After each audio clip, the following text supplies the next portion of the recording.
everybody. You're listening to the Big Chill Podcast. This is episode 541, Masters Feud.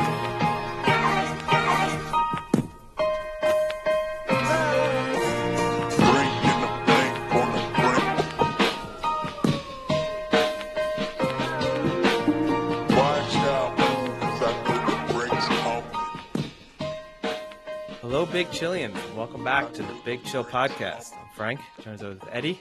Eddie, how's it going? Yeah, things are going well on my end. How about you? Not too bad. I have to say, I'm going to tee you up for a good opening story for our listeners. A story I'm pretty sure we have not told on the podcast yet. It's a more recent story. And it was triggered by watching Top Chef. So I talked last week how Top Chef is on, it's like the international one now, and they're in London. So they did a pub crawl, and they stopped in, I think, 3 pubs, 2 of which we've been to. The last one was Trafalgar Tavern. Trafalgar, I'm assuming. Sorry. Yeah. That word always trips me up. Yeah. It's a mouthful. But yeah, the site of the infamous Man City loss to Chelsea, I believe, right? Which was the last thing in our bets. Yeah. That was a bad day. But I don't think we've ever told the story of the guy outside of the tavern. I mean, it's a hard story to retell in some respects because I don't know how well it translates to purely audio format, I guess, or is a good opportunity to say, follow us on, search for the Big Chill Podcast on social media platforms, then you can get some video element. But yeah, I mean, it's the only time in my life where I've seen someone throw some Nazi salutes and then projectile vomit everywhere. It was an interesting combination. Oh, pretty, yeah. I was trying to explain this to Carissa, like, oh, I've been there. Not only have I been there, I've seen one of the strangest, grossest, disturbing things I've ever seen in my life there. Yeah, and especially because when I first came across the man in question, he was like, had semi-passed out in a urinal. He'd sort of lost it.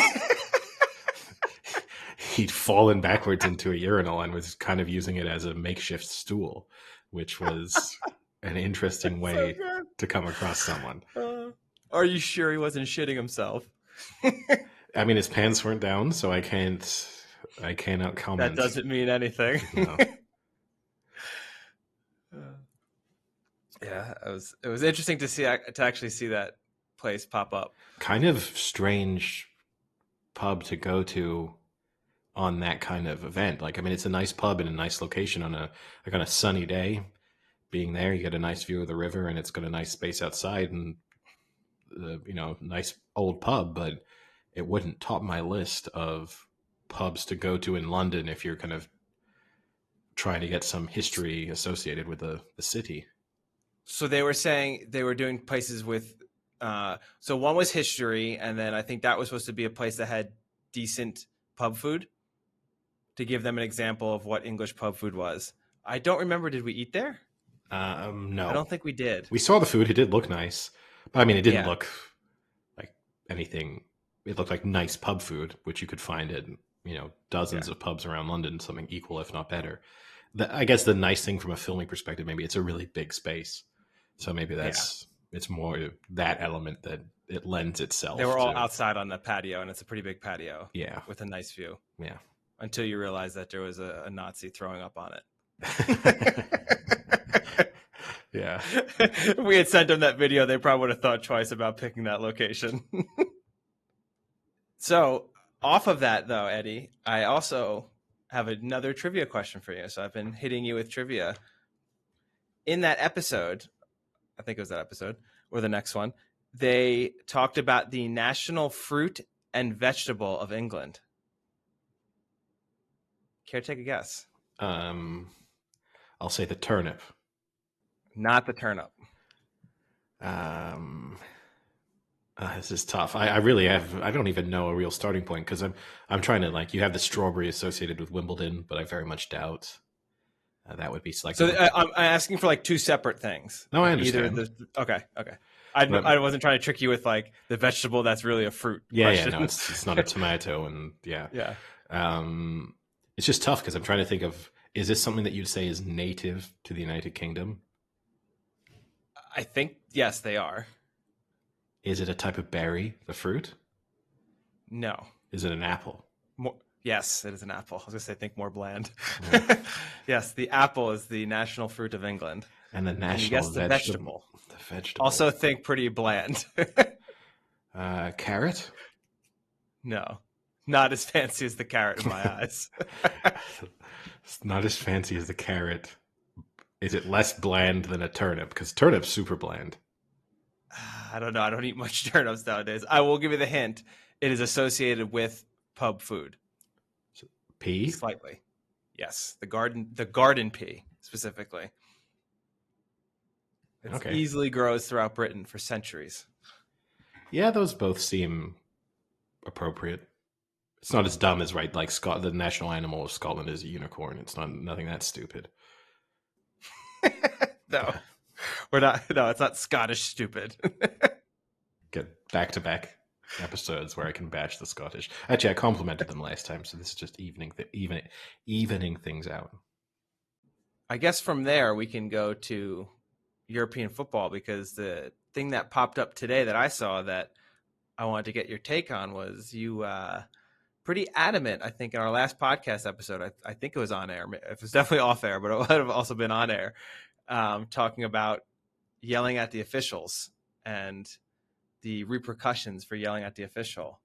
With that was that Fulham? Oh, touching the official when Mitrovic, when he kind of manhandled the official, yeah.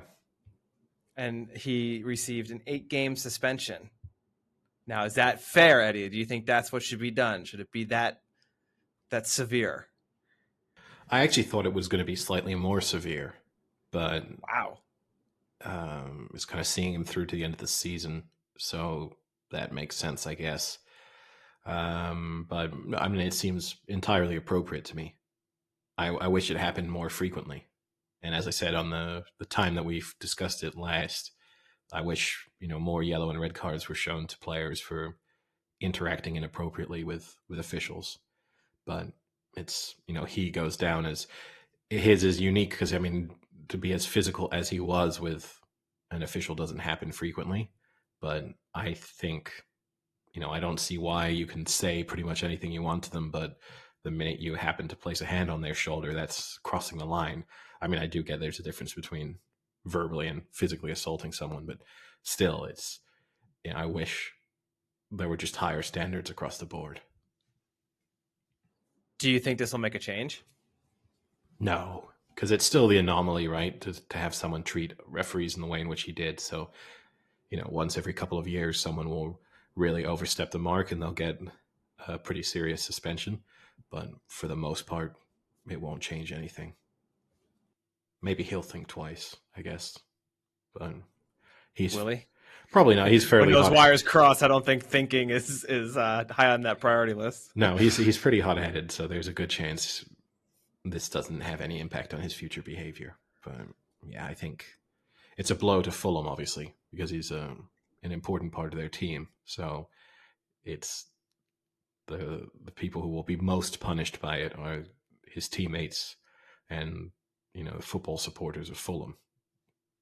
But I mean, while we're talking about officiating controversies and people manhandling other players on the pitch, the big controversy out of last night was Harry Kane going to ground fairly easily in the match between Spurs and Everton, which resulted in a sending off.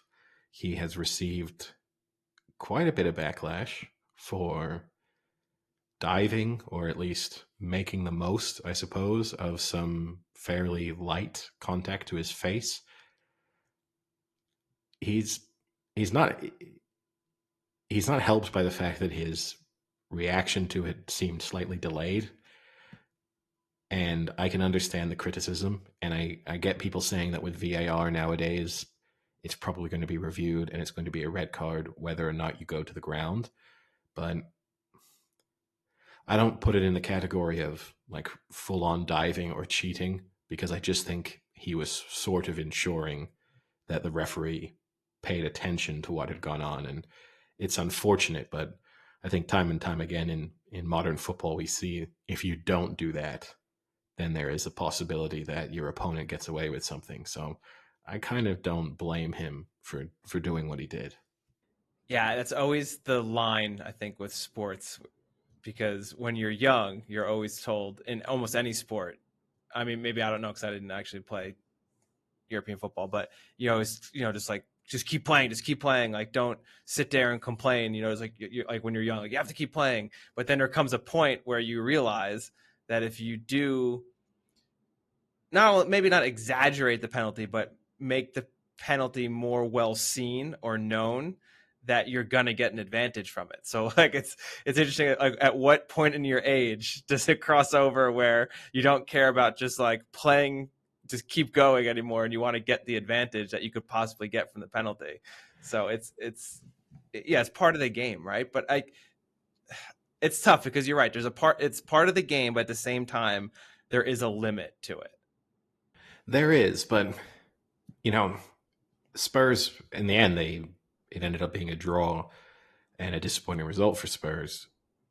But had he not reacted in the way in which he did, and had Decore not been sent off, and then say at the end of the match Spurs had either drawn or lost, there would have been some plaudits for him in terms of his behavior and setting a good example to other players and young players. But ultimately, I think people would have been critical of him for kind of letting Spurs down in a tight battle for Champions League places. Of great, you stayed on your feet, but potentially cost Spurs a vital couple of points that might make all the difference come the end of the season. And those points might equal millions upon millions of pounds through additional Champions League revenue. So it's one of those. I think he's kind of damned if he does, damned if he doesn't, to a certain extent. And ultimately, I think the criticism that he then faced is maybe heightened by the fact that they didn't even win. So it's Yeah. like, oh, you did that, and in the end, you lost. You didn't pick up the 3 points anyway, and that makes it look kind of worse. And But I think it's better to have the criticism come from your haters versus your fans. yeah, although even some Spurs fans have said they're disappointed in him. I don't know. It's just I understand why he's done it. And also, Decore, people have said it's kind of a gentle push to the face. Like, his fingers have gone into Harry Kane's eyes. I mean, not viciously, but I don't think the average person, it's one of those things you see it in slow motion and it makes everything look. Slow motion either does one or two things. With something like this, it makes it look less severe than with like hits and tackles. It makes everything look more severe. Like a slow motion slap to the face looks pathetic, but a slow motion late tackle, a little high on your ankle, looks incredibly vicious. And in this situation, I think he's not the slow motion replays, people thinking like, what, he's barely brushed his face and he's fallen to the ground. But you can see he does sort of stick his fingers in his eyes. I don't think Harry Kane's vision is okay, but ultimately, I don't know how much criticism you can give to a player when the outcome is the correct one. I don't hear anyone saying Decore shouldn't have been sent off. So if that's your position, I don't really know why you're then aiming any criticism at the player who was on the receiving end. It's kind of bizarre. Yeah, that is pretty bad. And I And mean, the fact, like, I also love if this were just normal people and I was walking like or against someone on the street and I kind of just lightly brush my hand in their face and poke their eye, that they like wouldn't react at all. Like, there would be no, no like moving your head back or like going crazy. Like, no, it would never happen. It's just an instinct. yes, yeah, no, for sure. I mean, yeah, he made the most of it, but it wasn't totally unreasonable. And I guess the final topic from a kind of European football standpoint, the managerial merry-go-round continued. Chelsea did the Yeah. Chelsea did the only thing that can make us discuss them again, which is they fired Graham Potter. It was a short-lived stay, and What isn't a short-lived stay at Chelsea anymore? I mean, you say anymore. It's when this Todd Bowley and this consortium took charge, they said it was going to be kind of a new approach to running Chelsea. One of the things Abramovich was famous for was Monthly? one of the things Abramovich was famous for was having a short leash with managers and a little bit of a turnstile, aside from some of the Mourinho years, really. And they've now sacked 2 managers in the space of 7 months. So if anything, they're trying to break. Maybe they meant we're going to make it normal to go through 3 managers in a season. Maybe they thought there was too much stability under Abramovich potentially. Maybe then they really start throwing a loop where they start bringing them back. Well, Mourinho is one of the managers that's being discussed for a potential return. So this would be his third stint at Chelsea. It seems unlikely if you look at the betting odds that are not always indicative of next managerial appointments. But Julian Nagelsmann, who's just been sacked by Bayern, is the odds-on favorite to be the next manager of Chelsea. So that's kind of worked out pretty conveniently for him that a seemingly top job has opened up as soon as he's lost his job. But I have a feeling we won't see Frank Lampard anytime soon, though, coming back around. No, he's on the list. He's 50-1. So, but there are a host of the same odds as Gareth Southgate. So. Okay. What are your odds, Eddie? Others on request. Maybe I get myself added to the list. Although Graham Potter, actually, looking at those betting markets, he is favorite to be the next manager of Leicester City, who also sacked their manager at the weekend. So, yeah. And Brendan Rodgers, who was sacked by Leicester, is favorite to be the next manager of Spurs. So it's this is quite the merry-go-round. It's all very incestuous. The Premier League, yeah, it really is. I mean, like we discussed, once you can put one Premier League club on your CV, I'm going to say it's a job for life, but it puts you in the discussions. Like it's an interview for life. I think it's fair to say. But yeah, it'll be interesting. What is Nathan Shelley's odds? Maybe I'll put a request. The Wonderkind. Yeah, we'll see. Maybe we can get him appointed. Get him working his way up the betting. I don't know if you saw Eddie, but there's a big merger. I guess not merger, but acquisition for Endeavor, the parent company of UFC. Have you seen that they have bought the WWE? I haven't. I fall into that group of people who, at no point in their lives, has had any interest in professional wrestling. So I do not. But now, Eddie, you'll see all these amazing crossovers that we've been seeing for the past few years, even more frequently. Great. So much Brock Lesnar crossover action. I have to admit, it's one of the things I'm all for. If you like something and if it brings you pleasure, I kind of don't want to ever really discourage someone from, like if your favorite sport is, polo, good for you. Like I'm not going to sit down and watch a match, but if your favorite sport is a fake sport. This is my issue. People who take, as an adult, who still seriously follow and discuss wrestling. If you then have a kid and you kind of want to pass on that experience, I think that's a little bit different. I think that puts you into a different category. But I'll call out my nemesis here, Bill Simmons, who's still on his podcast, one of the biggest sports podcasts there is, seriously discusses the ongoings of WWE and not the business side of things. Because you can tell me that's kind of interesting. Like it's a huge business. There's to see the decisions that they've made and the deals they've been able to make. Like I'm fine with taking some kind of level of interest in that, but to really be talking about what's coming up at WrestleMania, who you think will win, why you think someone's odds are better than others. Like it's crazy considering you do know this is just a scripted event. And so then what's your take, Eddie, on George Kittle, who not only is an enormous fan, but participated in WrestleMania this year? Does that hurt? Does that hurt a little? A little bit. Kittle's dorky, right? Like there's no doubt about it.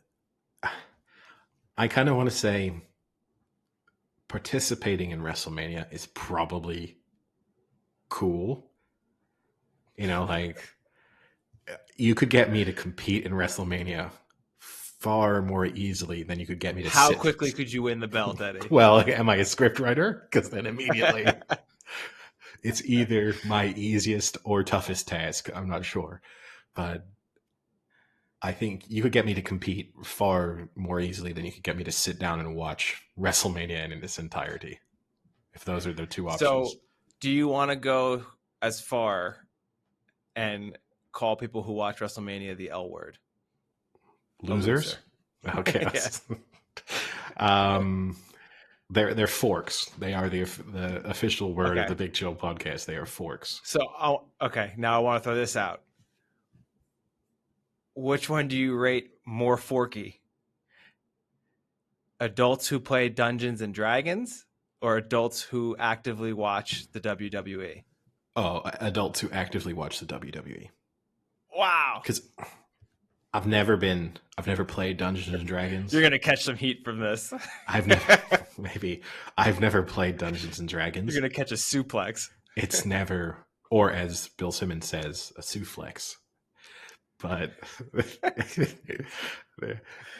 it's, I've never really had an interest in Dungeons and Dragons. But I bet you, in the right dynamic, I could enjoy a game of Dungeons and Dragons. I guess the other aspect would be going into Dungeons and Dragons, you know it's fake. Well, yeah, I mean, but that's different. Yeah, and no one's pretending it's, well, I guess some people are pretending it's real, but there's no one seriously believing that it's a board game and everyone knows it's a board game. That to me, I'm not being critical because obviously, like we discuss TV shows in quite great detail. We know that they're fake, right? Like it's this fine WrestleMania, WWE oversteps that mark because it's pretending it's real, and everyone who discusses it, it's the emperor has no clothes kind of situation. They are also pretending, which if you're a little kid, I get it. But once you're an adult, to be having a serious discussion about who's the greatest wrestler of all time, I don't know who had the best scripts. Like what else are you seriously discussing? Eddie, you don't understand. You don't see it. It's way more than scripts, Eddie. It's the flair, the technique, Sure. the persona. Oh no, like I mean, look, I don't doubt, and I want to say, this is my. I'll add this in. There are incredible athletes who do it. Like there's no denying the fact that the athletic ability is amazing, and yeah, their charisma and they're on stage. Are they athletes? No, they are incredibly athletic. There we go. But they are not. They are not athletes. You don't consider them athletes? No. Ooh, I love your hot takes right now. I don't think that's a hot take. Oh, the WWE community is going to be livid. I think one of the requirements so if we fall into the idea that for me to consider you an athlete in the event that you're doing, I have to think of it as a sport. And one of the requirements of a sport is not having a predetermined outcome. That to me is clear. And so otherwise I have to say, like, is Sylvester Stallone an athlete while he's playing Rocky? You know, like what's the difference? Is Michael B. Jordan one of the greatest boxers in the modern era? One of the greatest movie boxers. Why add the qualifier? Everything he's doing is just as real as anyone in WrestleMania.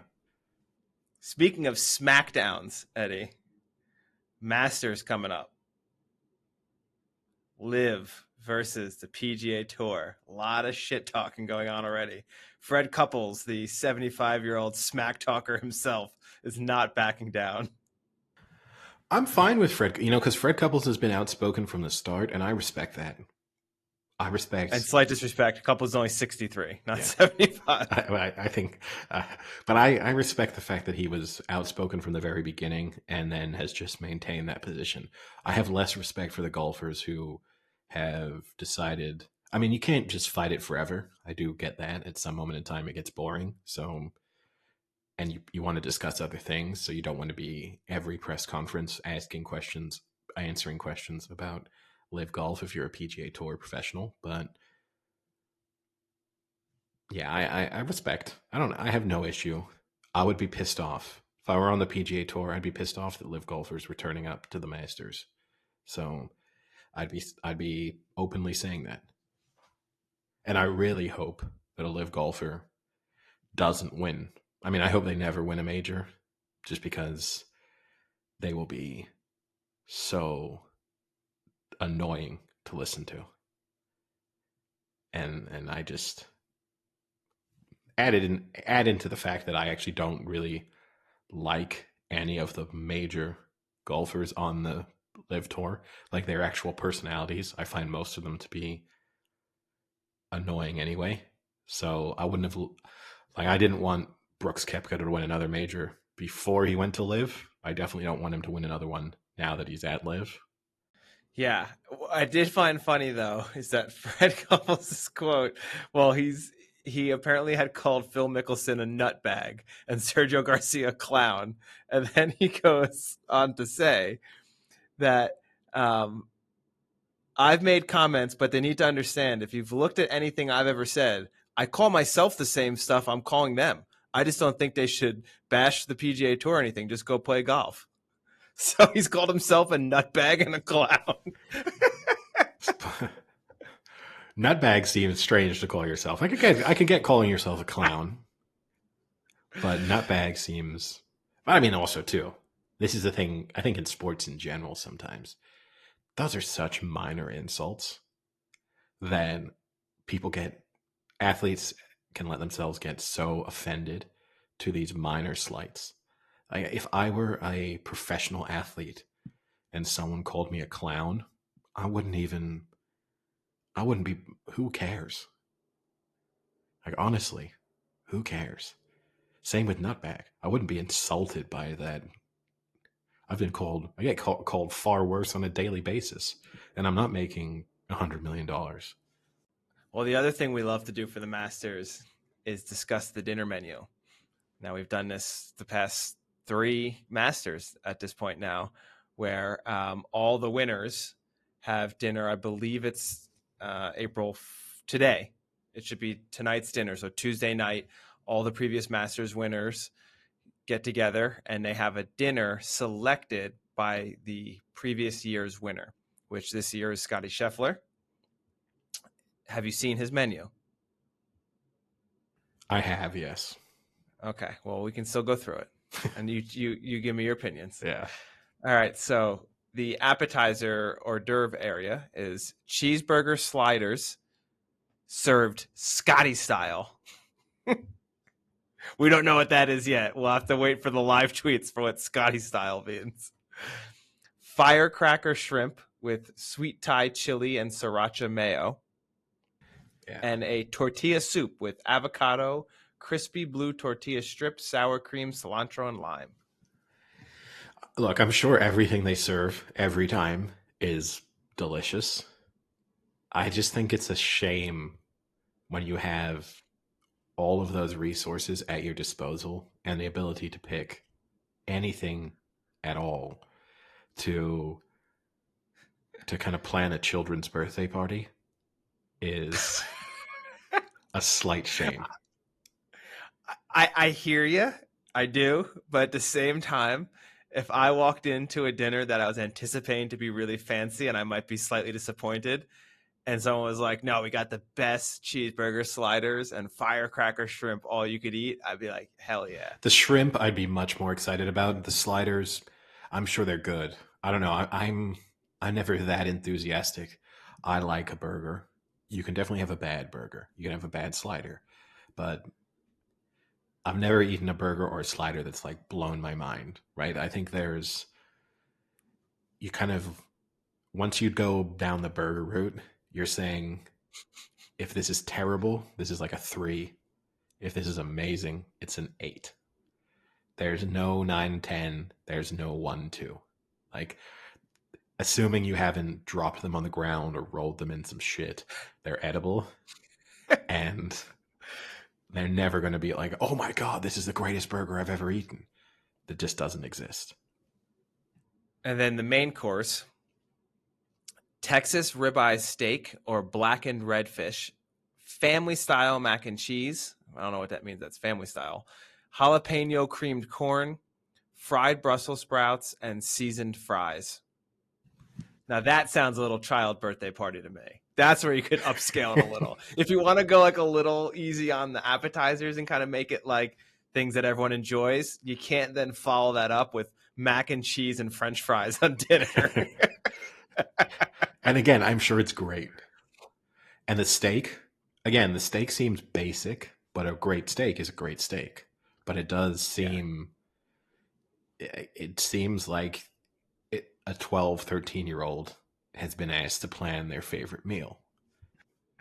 Yeah, that one's a little rough. And then the dessert is a warm chocolate chip skillet cookie with milk and cookies ice cream. Yeah, I mean, come on. What's your take on skillet cookies? I don't think I've ever had a skillet cookie, to be honest. But they're pretty good. I'm sure it's not. I had one at Abe's kid's first birthday party last year. Okay. That's oddly specific reference. But yeah, no, I mean, I get it, but I'm sure it will be great just because I think every time they put out food, I'm sure it's amazing because they wouldn't let you, like they're going to focus so much on delivering a great experience. But I would be a little bit disappointed if I'm attending that event. What's your bigger issue? Is your bigger issue that it sounds like this is the order you can get from Chuck E. Cheese, or that there's absolutely no like cohesion with this meal? I mean, you're going from sliders to shrimp to tortilla soup to a steak. I guess the cohesion would be it's Texan, right? That's sort of it's like a Tex-Mex. That's sort of what he's going for. But I don't know if firecracker shrimp are really Tex-Mex. No, but yeah, I don't know. I would be disappointed if you had all year to plan this, which you have. I mean, I'm not saying you're spending 365 days, but if I won the Masters, I would say over the course of the next few months, I'm polling people. I'm asking all my friends, like, what do you suggest I put on the menu? I'm asking my family, maybe for some, a mixture of things my family eats or as a kid I did love. Like I do like that idea of, oh, this is something I've loved all my life. Let me bring that.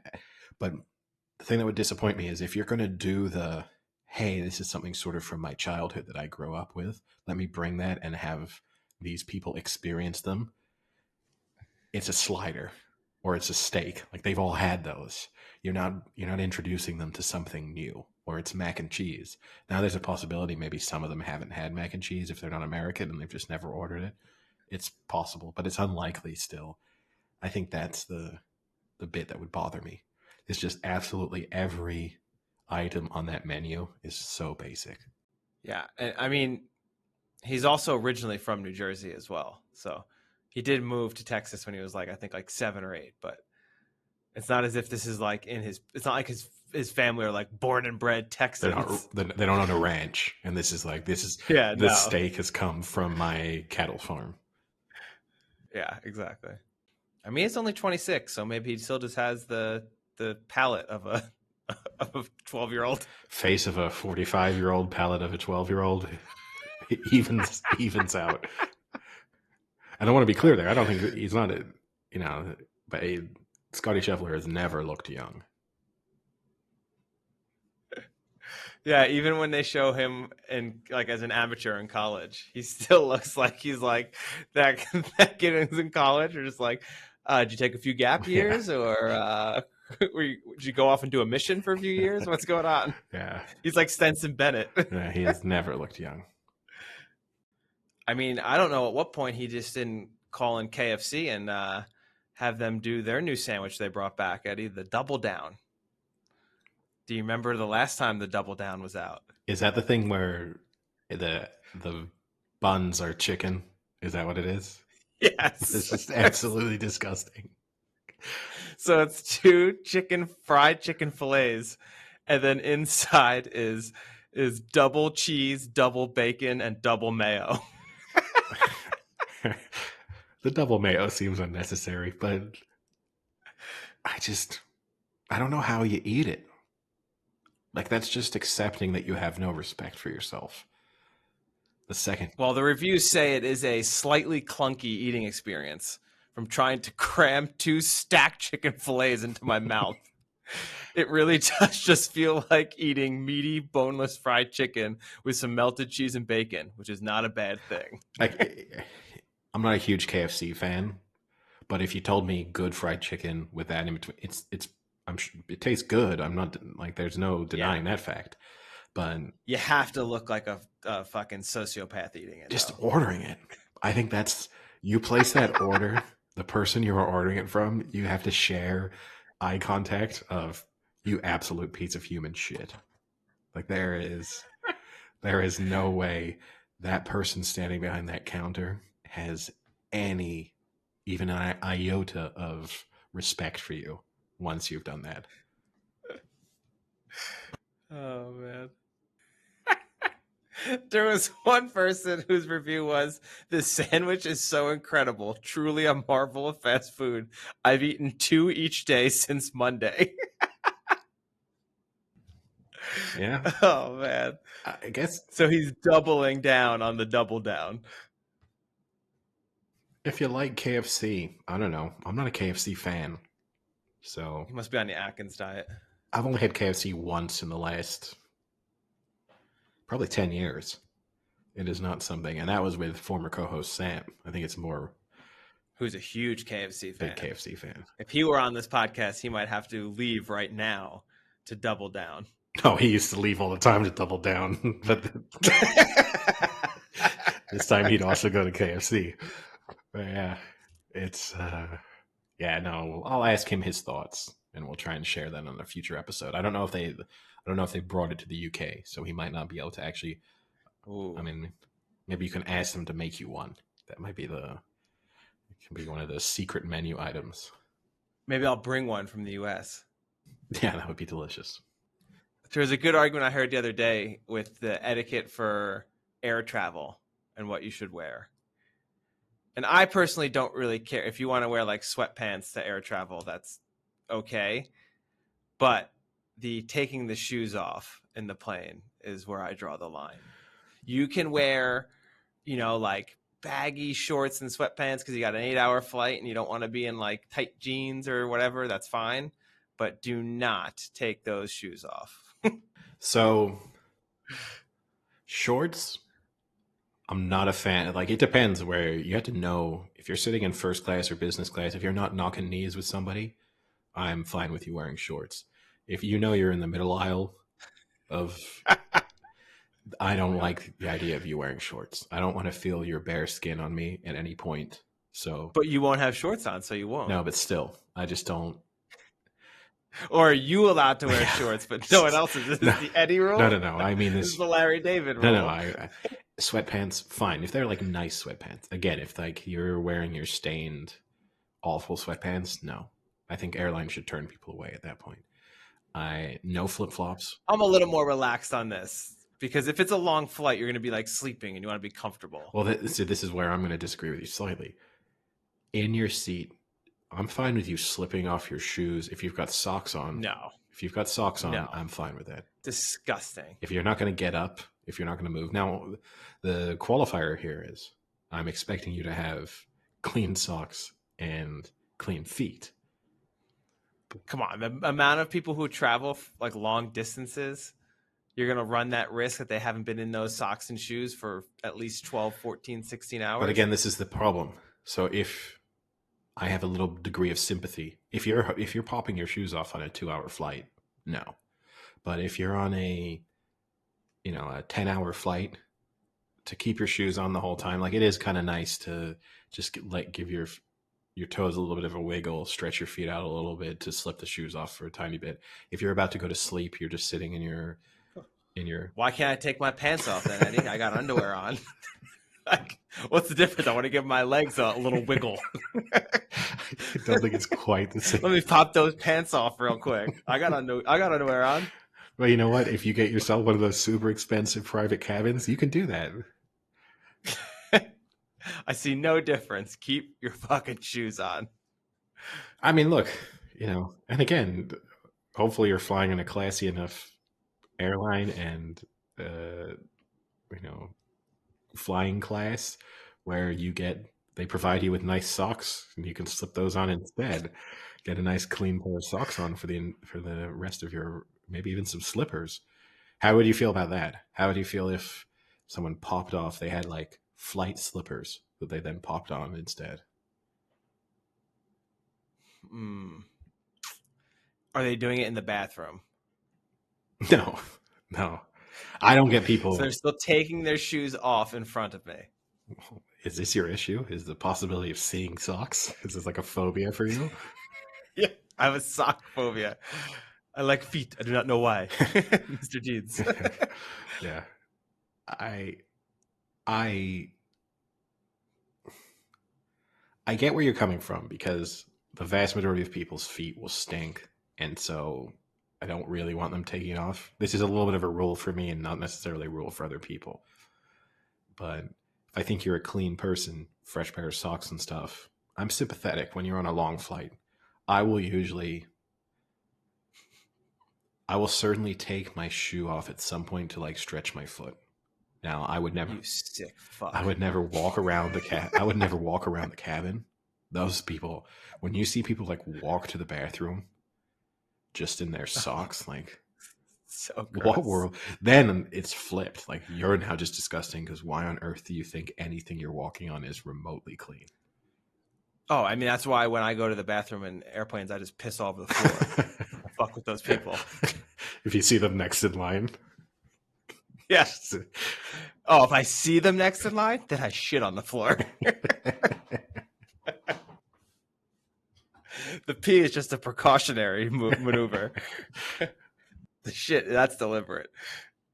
Now, question for you then. We this was posed to us by a friend of the podcast who had it as a suggestion for a topic of discussion. It is a debate that is somewhat, I've seen a number of people discuss over the past few weeks and months, but which one of these sports achievements is harder? The hole-in-one in golf, the 9-darter in darts, the 147 break in snooker, or the perfect game in bowling. You still don't know what a 147 break. I still don't get. I still don't get the snooker. So that's tough. So to explain it to people, so I mean, I think everyone understands what a hole-in-one is. So hopefully, if you know golf, I know. If you've bowled, I think you have an idea of, a perfect score, a strike on every attempt. Ball. The 9-darter in darts. So in professional darts, in most competitive darts competitions, you're going from 501 to 0, and you have to finish on a double. And so the fewest number of darts in which you can do that is 9 darts. So that is what a 9-dart finish is. There are a couple of... So it's basically the equivalent of a bowling a perfect game would be throwing a perfect dart. Yes. There are a couple of different variations in terms of how you can get to clear it, but still. And then the 147 break in snooker is essentially the same concept. So each ball in snooker is worth a different amount, and you have to do red.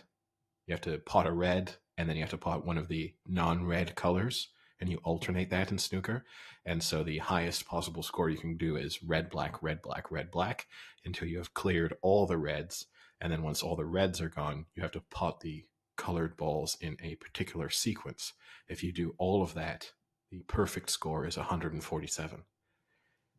Now, I think by far and away the easiest of these is a hole-in-one in golf. Yeah, well, I'm gonna eliminate the snooker because I still I've never played it, so I don't know how difficult it would be, right? Yeah. So out of the other three, yes, I think I think the hole-in-one's easiest because it's literally just one shot. Yeah, and you could just can get get lucky lucky on one shot. Yes. There's nothing. Right? Yeah. Like, I mean, you get so lucky, you could even like hit the cart path and have it bounce onto the green and go in.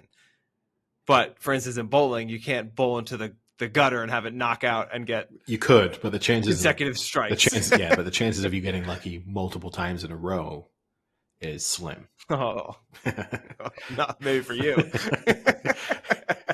So, yeah. Anyway, so that's the reason why, to me, the golf hole in one Okay. is. I would then say after that, bowling is the next easiest. Yeah, because I think, again, you could have more luck.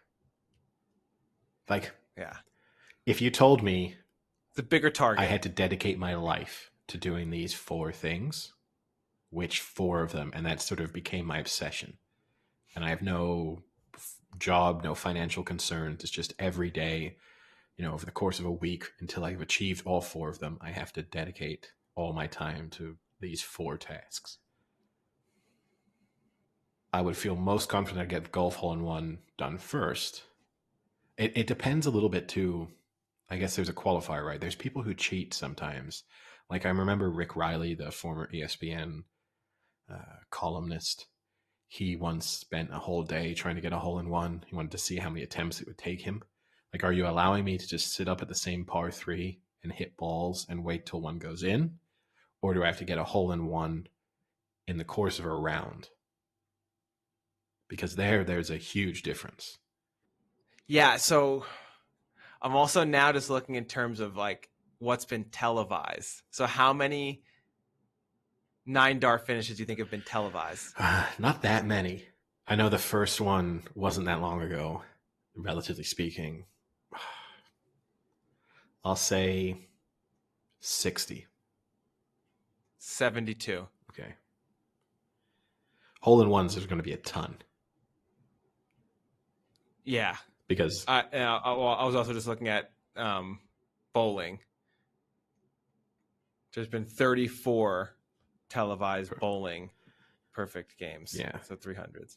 The 147 break, probably more than the bowling. The thing that makes this tough, though, is I feel like, I might be wrong, I feel like bowling is the least televised of all these sports. So then, like, it probably, in terms of how frequently is a perfect score in bowling televised, well, it's helped by the fact that it's just not on TV that much. But the difference there, though, is if you go to a bowling alley, you'll see all the perfect games that have been bowled by like local people. But is there such equivalent like for darts? Like, do you walk into a pub and there's like perfect dart games, like a plaque? I've never seen someone throw a 9-dart finish in person. I've never seen anyone get close to a 9-dart finish. Like, I've never seen someone throw consecutive 180s. So I've never even seen someone get to the kind of third leg of the challenge. I think the most I've seen someone throw 5 treble 20s in a row. That was very exciting. But it's still nowhere. You're halfway towards the 147. And you actually haven't even gone on to the hard part because, you might have just triple 20 is, you're more likely to be efficient there because it's what you're normally aiming for. So for hole-in-ones, the record on the PGA Tour for a player with the most is 10. There are 2 players that have had 10 hole-in-ones in their PGA career. The amateur record, although probably not official, is a player who holds 59 hole-in-ones in his career. So I think that's a lot. I don't know that there's many amateurs that have thrown 59 perfect dart games. No, but there probably are people. I mean, there's probably people out there with a lot of perfect games in bowling. Like, if you're the type of guy who can bowl or girl who can bowl a 300, you'll probably do it multiple times. Like, it's not as if you're going to be someone who, and this is, again, it's because bowling also seems easier because it is fundamentally the same action over and over again. In both snooker and in darts, you have to do some variation. Like, you don't just get to throw out one number in darts. effectively in bowling, you just get to go, Well, you get to throw one number, what, 7 times? but still, at some point you have to Yeah. move elsewhere. But yeah, snooker would be, you could let me play snooker the rest of my life and I'm not getting the 147. That's clear. Hole in one, I would definitely get at some point. Again, as I said, it depends how you let me do it. Do I get to just keep going to like par 3 courses and just wait until I get lucky with one? It would eventually, I think, happen. I know plenty of golfers with holes in one, and a lot of them are not particularly good golfers. They just got on the green and hit the right spot and it rolled into the hole. Like, obviously, a professional golfer, it's different. Like, they are zeroing in on a hole in a different way, but that's not what we're talking about. I think a 9-darter in darts I could eventually do. Ooh. But again, if I dedicated my life to having that be an achievement, snooker, I just could never do it. It would just never happen. Yeah, the darts is tough. It's such a small window. Yeah, I mean, the other thing that would drive you insane with all but the hole in one, I mean, the hole in one, you'd have some close calls and that would bother you. The thing that would infuriate you, at least darts, it's fast. Like, if you're just playing by yourself, you can get those 9 darts. Like, you can get through a lot of attempts pretty quickly. Like, bowling takes a while. So, for example, if you got down to the final strike and that's where you mess up, that's a long way to go again. Oof. Like, that's what would kill you. Same with the snooker. I mean, if you got down to the potting the black to finish things up and you miss that, the cue might be going through your forehead. Yeah, the time scenario is also to keep. Yeah, that's important, I guess, too. You're right, because with the bowling, the games just take longer, and it's probably even slightly more stressful on your body, as pathetic as it is to say. Than darts. Yeah, 100% than darts. Yeah. I mean, then snooker too. But snooker, you'd have to think more. Like, snooker would be... So are bowlers and dartsmen, are they athletes, Eddie? Darts players. I'm on the... Darts persons? I'm on the fence as to whether or not they are athletes. I think all 4 of these sports, you can tell me that they are not athletes, and I can't. Do you consider them sports? So I do, but you consider darts a sport? Yes. But if you tell me they're like, I won't argue with you. I won't like vehemently disagree with you. If you tell me, even if you tell me golf isn't a sport, I can see the solid arguments that you can make. Like, you can make a set of like criteria for a sport that golf does not meet those requirements. It's close. I think the only one that might qualify would be golf. Yeah, I mean, the one that people love to argue about whether it is, or the reason they say golf isn't a sport is because you have no way of impacting the performance of your opponent. And I think that's fair for saying why. Oh, Tiger Woods would disagree on that. Well, mentally, yes, but you can't like play. There's no defensive element, right, to the sport. But then if you say that, then sprinting, like all forms of running, none of those are sports. Which that's where I get a lot of pushback, is I'm not fully on board with like running being a sport. It's close, because for me, is it a sport if other sports are doing it to train for their sport?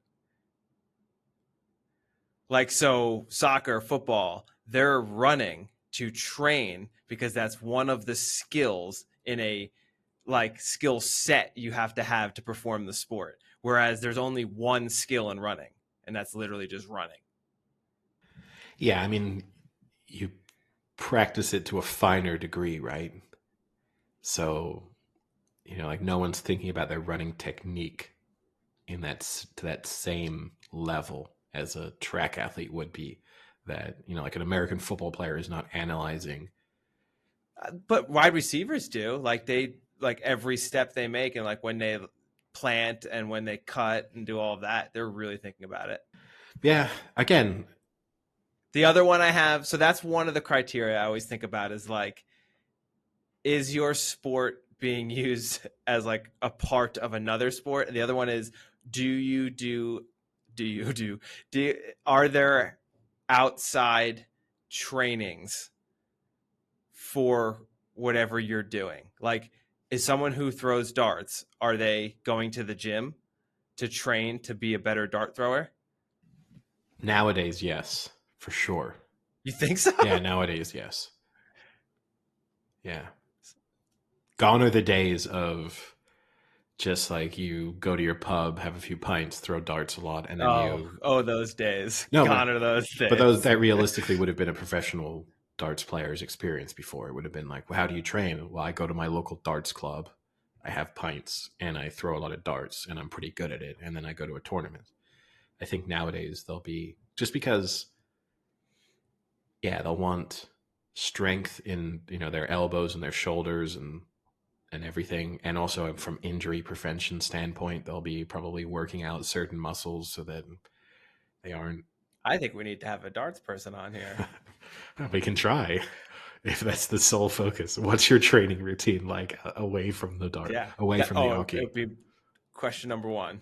But it probably varies a bit depending on who it is, because I think there are some darts players who have intentionally leaned into like wanting to get away from the old stereotypes of the like out of shape beer drinker, and so they are trying to be like fit and kind of have a new look to what professional darts is, but some of them still fall into that old stereotype.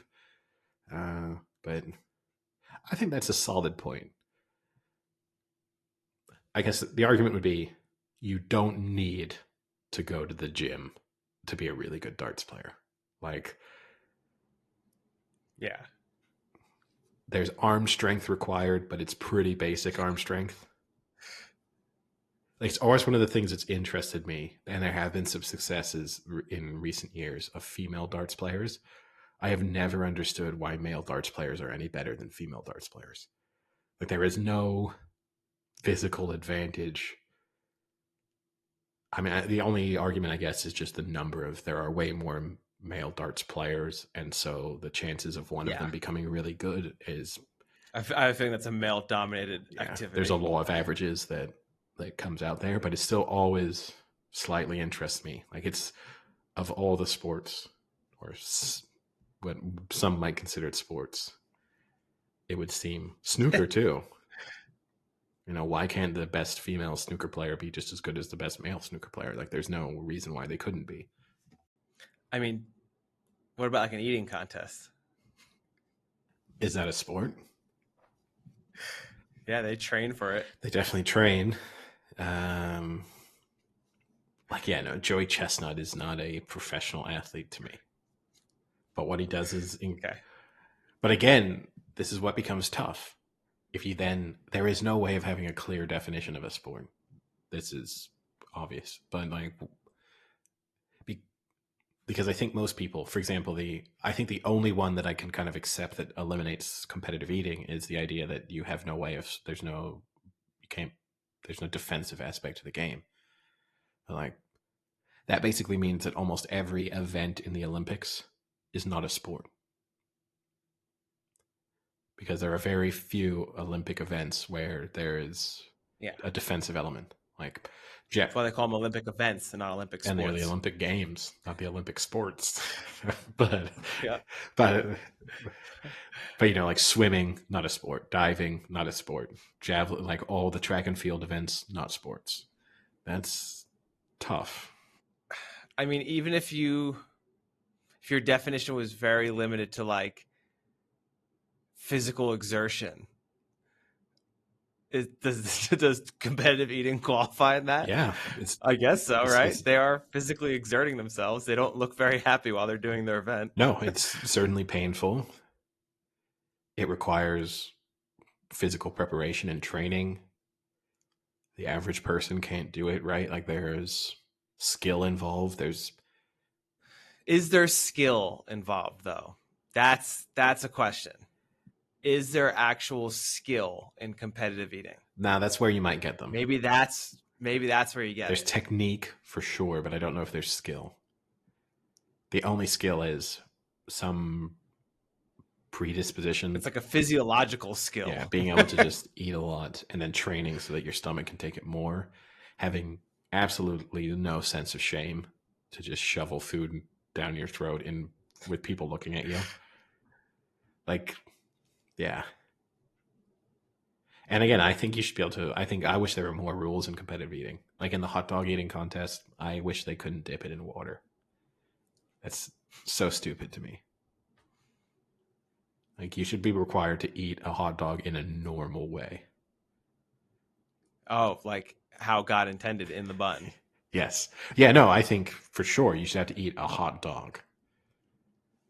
Like, if you said to me, hey, Eddie, did you eat a hot dog today? And I said, well, yeah.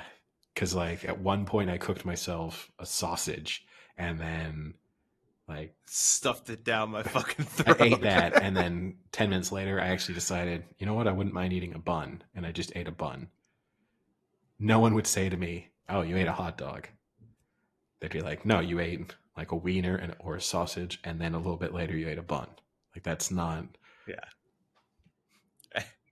You had a water-soaked bun. Yes. Yeah.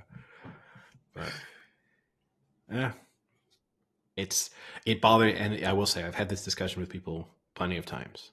It bothers me when people are super adamant that like one thing is or isn't a sport, or that they can come up with a set of rules that will work.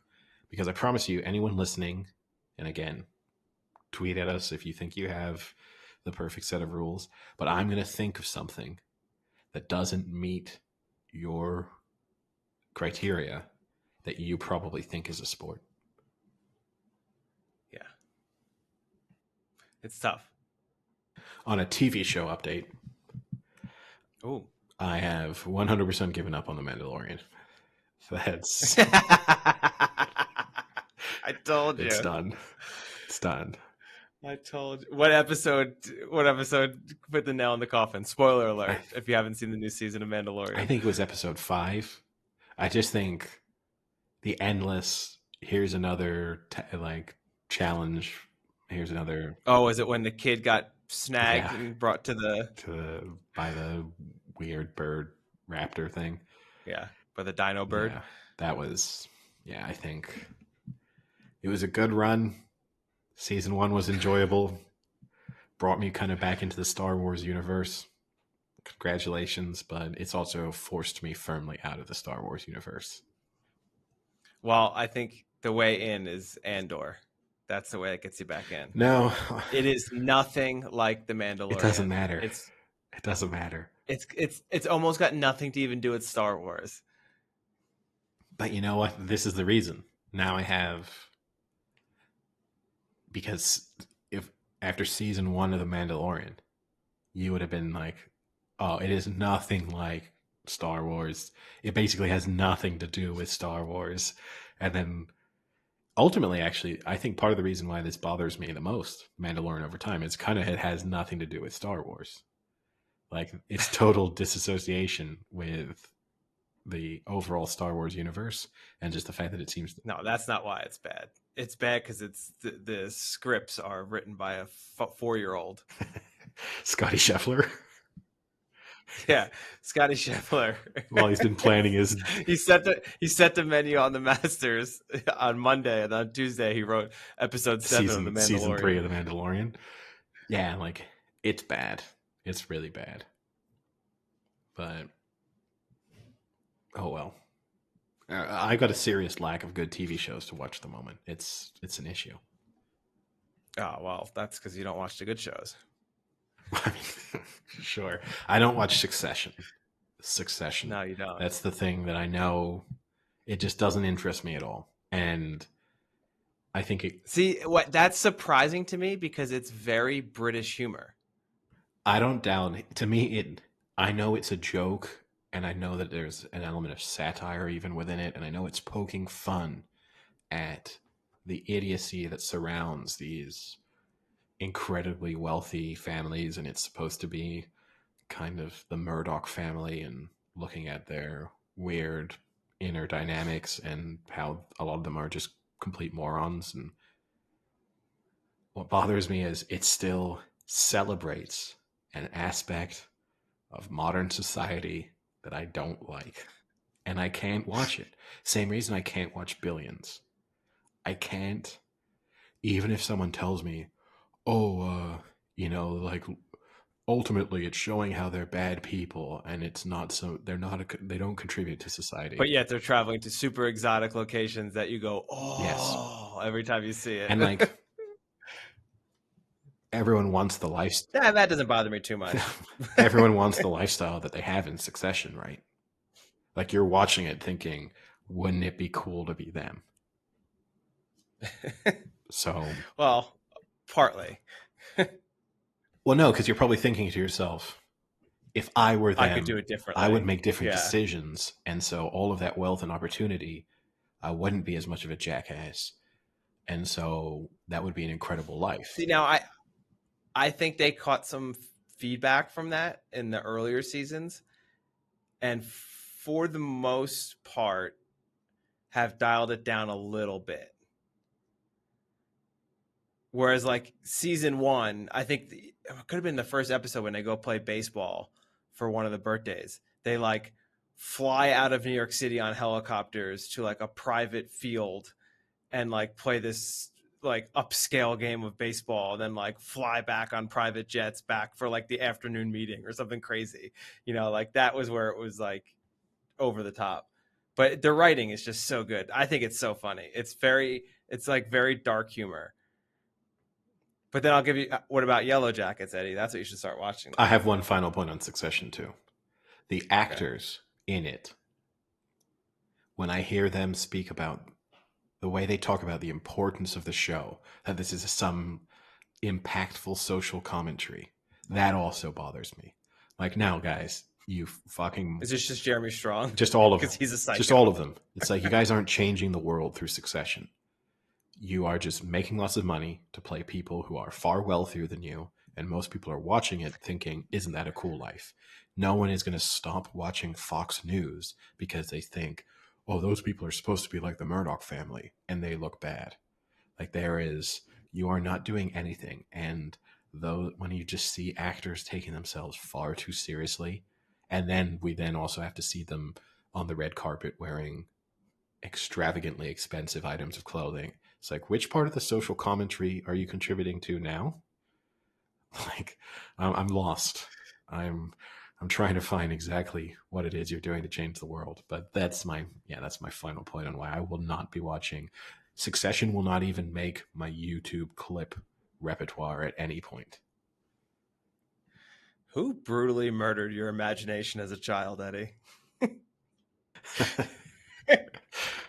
Rupert Murdoch.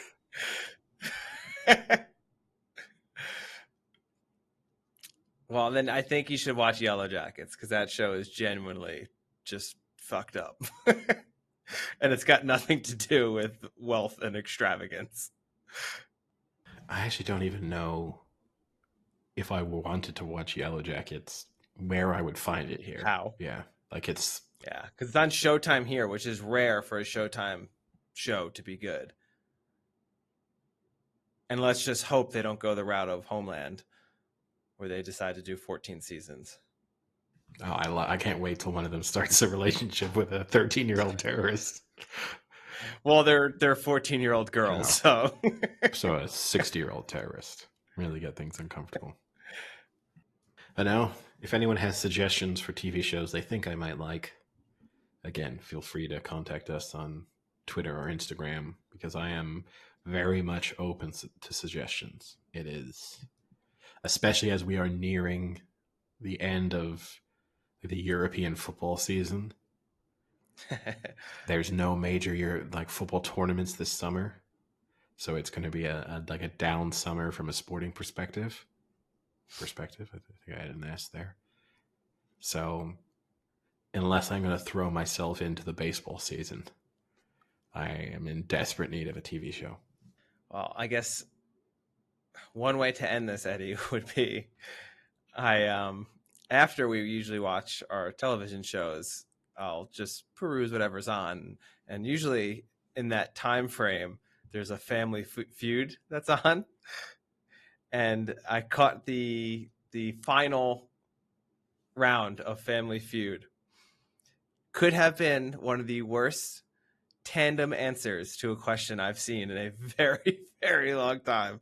So for those not familiar with Family Feud, at the end, the winning team, they choose two people, and the first person gets to go, and the other person can't hear the answers, and then they ask them 5 questions in 30 seconds, like rapid fire, and then they bring out the second person and they ask the same questions, and when they add up the points, if it's over 200, they win or whatever. So it's, again, Family Feud is guessing what like the polls of people would have selected, like majority. Here's the question, Eddie. Name a food you see a toothpick stuck in at a party. I would say olive is the first thing that came to my mind. Okay. Olive's good. I thought meatball. Okay. Or cheese. Cheese would be good. Meatball Okay. feels, I mean, that's very American. Meatball feels IKEA. Yeah. Like a mini Swedish meatball. That's what I pictured. Yeah. Yeah. Olive, I'm just being genuine. That Olive's pretty that good. was like, I don't love it because I think you'd argue that most of the time, like there is not a toothpick stuck into the olive while it's going around. That might be in the drink, maybe. But you kind of have the toothpick there as your way of grabbing it, but it's not like they're sitting on a table with toothpicks stuck in them. But that was I wasn't super happy with my answer, but I thought, okay, it's not terrible, like some sort of meat dish. Once I heard their answers, I felt much better. The first answer was caviar. That is either a very big fish egg or it is a very small toothpick. Caviar. That was the first answer, caviar. The second answer is exponentially worse. Ice cream. I'm not making this up. I don't know. I actually don't know which one of those is worse. No, ice cream is worse. How can you possibly eat ice cream with the toothpick? I'd argue you could eat ice cream with a toothpick more easily than you could eat caviar with a toothpick. I would argue the other way. I think I could maybe poke a caviar. I don't think I can scoop ice cream with a toothpick. One, the toothpick will either break, or two, the ice cream will melt, and I'll just be licking. No. I'll be licking wood chips soaked in milk. So this is where because you have no chance of poking a sturgeon egg. What you might be able to do with the toothpick and caviar is kind of like semi-scoop, but it's going to be super inefficient. You could conceivably with ice cream, depending on how firm it is like kind of cut a piece with a toothpick and then stab it. Again, I'm not saying it's a good answer, but if we had a competition and it was me eating ice cream first with a toothpick or you eating caviar first with a toothpick, I win. I'm going to be way. Are you allowed to break your toothpick? Because I think you break it. You'd have to have super optimal ice cream conditions to be able to cut the ice cream with a toothpick and not break it, and be able to still then poke enough, have it be solid enough that you can poke it and bring it to your mouth. I feel confident I would win. All right, you buy 20 pounds of caviar, and I'll buy 2 tubs of ice cream, and we'll try it. I'll tell you what then. But those could be the worst 2 answers I've ever heard to a question. As a fun way to finish then, and maybe we can have this as a little bit of a routine, I will give you a Family Feud round. And we can see a whole 5 questions? Quick 5 questions, just a quick fire. And we will see how you do. Okay. Is this American Family Feud? I would assume that this is. Now, are you going to do this in a Steve Harvey voice? No. I don't want to face any potential backlash. I'm used to listening to it as Steve Harvey would announce it, so I'm gonna have to adapt my ears a little. Okay, well, that can be your excuse if you don't do well here. Okay. 30 seconds on the clock. Putting it on the clock now. All right, are you ready? I'm ready. Name something in a bakery a baker might call his wife. Oven. Okay. Name something in a person's closet that only comes out on special occasions. Tuxedo. If you could go to the land of Oz, what would you ask the wizard for? Money. Name something you might see a commercial for during a baseball game. Beer. Tell me a word that rhymes with election. Selection. You tried to get me with erection. No way. Well, I was a bit, you ran over, but I also read the questions pretty slowly just to make sure they were clear. Yeah. So you did it in 34. I didn't really hesitate. No, you did it in 34 seconds, but I don't want a listener to be like... The first one threw me off because I still don't really understand what that question was asking. Well, so the top answer to the first one was honey or buns.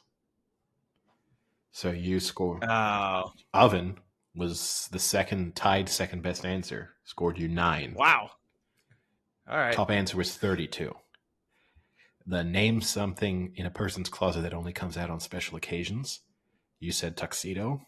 That's the top answer with 35. Nice. Although it says suit or tuxedo. It's pretty... They'll give you both. Yeah. Dress was 26. Jewelry 10. Dress shoes 6. Shotgun was 4. $6. If you could go to the land of Oz, this is definitely American. Yeah, 100%. If you could go to the land of Oz, what would you ask the wizard for? You said money. That is the top answer. That's 37. The next best answer was health / a new heart, which the Tin Man. Yeah, I mean it's a little bit strange to. This is definitely America. Heart problems, number one. 17. A brain, 3rd with 7. Hot bod was 5th. Peace on earth, 4th. Love. Ooh. Peace on earth fell behind hot bod. Yeah, sorry. Peace on earth, 5th with 4. Love also 4. Happiness also 4. And magic powers / to fly also 4. Name something you might see a commercial for during a baseball game. You said beer. That was the worst answer on the board with 4. You could have had car, truck leading the way. Oh, that's what I was going to say. Car.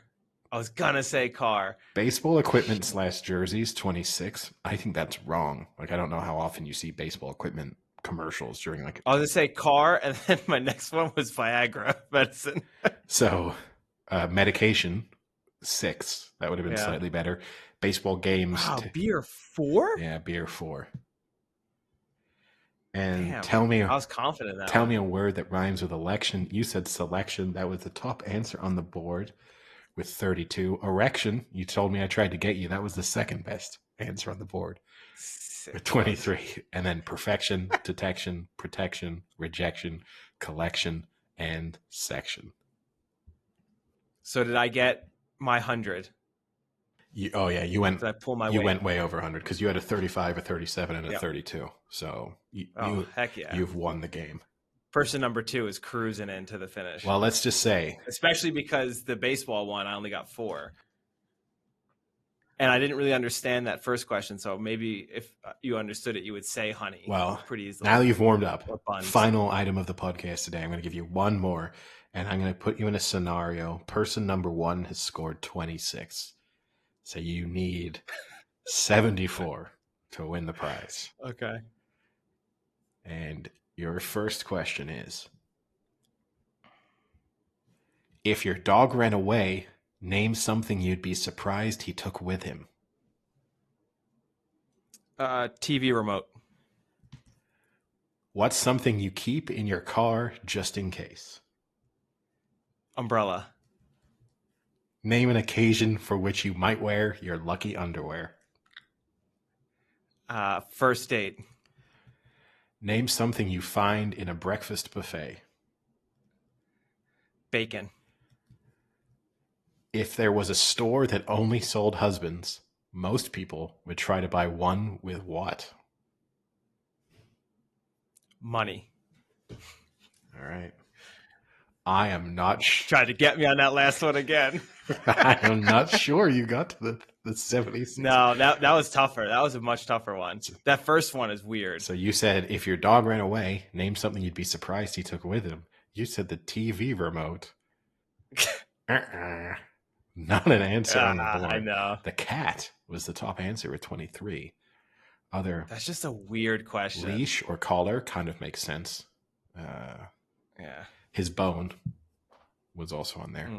What's something you keep in your car just in case? You said umbrella. Survey says, surprisingly enough, what? Not on the board. That's the only thing I keep in my car just in case. So they've got first aid kit, money and coins, top answer. Food and water. Oh, what is this, from the 1980s? Food and water, first aid kit, tied for second. Spare tire is third. Map, jumper cables, spare clothes or shoes, a gas can, and for those who are really worried about where they're going to get lost, a flare. Name an occasion for which you might wear your lucky underwear. You said first date. Hot date is the best answer on the board. That would count. So you've got 30.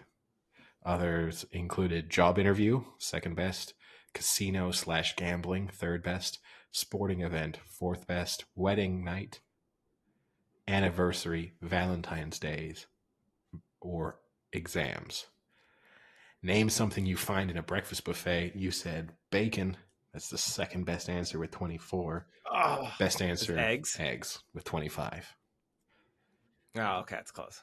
And so this is the final question. You were currently on 54, so you need 22. If there was a store that only sold husbands, most people would try to buy one with what? And you said money. I'm going to put that into the bank account category. Yeah. Which only scores 10. Is looks or personality the first one? Personality/humor is second. Job is first. Damn. I gotta go. Oh, yeah. Yeah, I figured. All right, so then we'll do that again next time. I'll be more in the mindset. I did really well the first one. That second go, that first question really threw me off. It threw me off my game. I've never heard someone ask that before. Well, I mean, I think that's the thing is some of them are so, and this is what you need luck with on the TV show, is like some of them are, the questions themselves are kind of bizarre, and that might just get your head going in the wrong way, and then the easy ones become harder. Yeah. All right. Well, with that, we'll call it a day and tune in next week to the Big Chill podcast / Family Feud. All right. Talk to you later. Cheerio.